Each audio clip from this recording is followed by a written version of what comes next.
उत्तर प्रदेश की 10 बड़ी खबरों के लिए आप जुड़े रहिए हमारे साथ। यदि वीडियो पसंद आए तो लाइक शेयर सब्सक्राइब जरूर करिएगा। नई गर्लफ्रेंड के साथ वैलेंटाइन डे मनाने के लिए पुरानी की हत्या। आगरा में वैलेंटाइन वीक में प्रेम की हत्या के लिए एक प्रेमी ने जेल की हवा काटी। नई प्रेमिका के चाह में पुरानी से पीछा छुड़ाना चाहता था, गला दबाकर कर दी हत्या। यमुना एक्सप्रेस वे पर मिले युवती के शव के मामले में यही सच्चाई सामने आई है। हत्याकांड में प्रेमी के माता पिता भी शामिल थे। शव ठिकाने लगाने में बेटे की मदद भी की थी। बेटे ने किराए पर ली थी थार। यूपी में बनेंगे 12 नए एक्सप्रेस वे। कनेक्टिविटी बेहतर बनाने के लिए राज्य सरकार एक्सप्रेस वे और एयरपोर्ट पर ध्यान केंद्रित कर रही है। भविष्य में 12 नए एक्सप्रेस वे का निर्माण होगा। प्रदेश में 12 नए एक्सप्रेस वे का निर्माण होने से यहाँ की विकास दर को लाभ मिलेगा। प्रदेश में वर्तमान में 7 एक्सप्रेस वे संचालित हैं, वहीं 3 निर्माणाधीन हैं। जिन किसानों के पास नहीं है जमीन, उनके लिए खुशखबरी।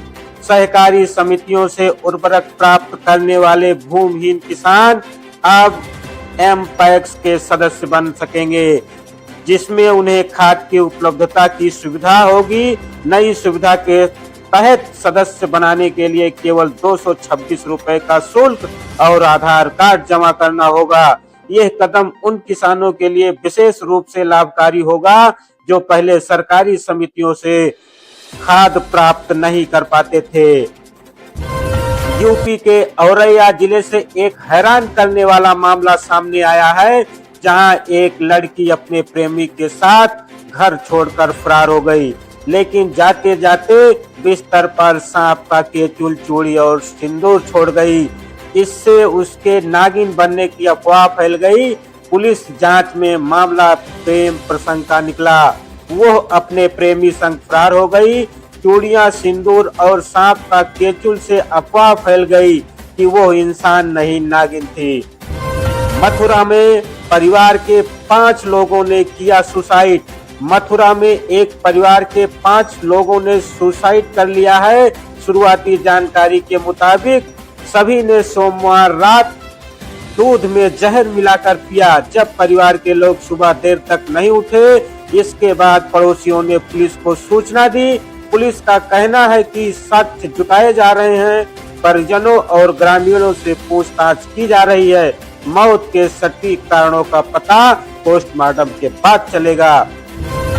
अयोध्या के राम मंदिर को बम से उड़ाने की साजिश रचने वाला आरोपी अब्दुल रहमान की फरीदाबाद जेल में हत्या कर दी गई। जेल की हाई सिक्योरिटी बैरक में उसके साथी कैदी अरुण चौधरी उर्फ अब्बू जट ने नुकीली चीज से हमला किया था। अब्दुल की हत्या के बाद अयोध्या मिल्कीपुर में घर की महिलाएं बिलखने लगी हैं। 20 साल के अब्दुल को गुजरात एटीएस ने गिरफ्तार किया था। यूपी की ट्रेनों में टीटीई ले रहे रिश्वत। यूपी में ट्रेनों के एसी कोच में रिश्वत लेकर एंट्री दी जा रही है। यह काम अटेंडर्स के जरिए टीटीई करवा रहे हैं ताकि रिश्वत लेते पकड़े ना जाए। अटेंडर आउटसोर्स के कर्मचारी होते हैं, इसलिए रेलवे उन पर एक्शन नहीं ले पाती। टीटीई के इस खेल में यात्रियों की सुरक्षा में बड़ा खिलवाड़ किया जा रहा है। स्टेज पर दूल्हे के मुंह से आई बदबू तो दुल्हन ने कर दिया शादी से इनकार। कासगंज में रात में दूल्हे के मुंह से शराब की गंध आई। दुल्हन ने इसका विरोध किया। दूल्हा और उसका भाई और पिता आक्रोशित हो गए। दुल्हन ने शादी से इनकार कर दिया। मामला पुलिस तक जा पहुंचा। पुलिस ने स्वजन को हिरासत में ले लिया। फिर दोनों पक्षों से समझौता हुआ। दोनों पक्ष कोर्ट मैरिज को तैयार हुए। दोनों का इंटरनेट मीडिया से परिचय हुआ था। यूपी में 2 दरोगा मिलकर धागा कारोबारी से वसूले 20 लाख। उत्तर प्रदेश के मेरठ में लोहिया नगर थाने में तैनात 2 दरोगा पर धागा कारोबारी का अपहरण कर उससे 20 लाख रुपए वसूलने का गंभीर आरोप है। जब दरोगा ने दोबारा रकम वसूलने की कोशिश की तो कारोबारी ने अधिकारियों से शिकायत कर दी। गोपनीय जांच में आरोप सही पाए गए। 15 लाख की बरामदगी के बाद दोनों दरोगा फरार हैं। महर्षि वाल्मीकि की प्रतिमा लगाने और फिर हटवाने पर हुआ भयंकर बवाल।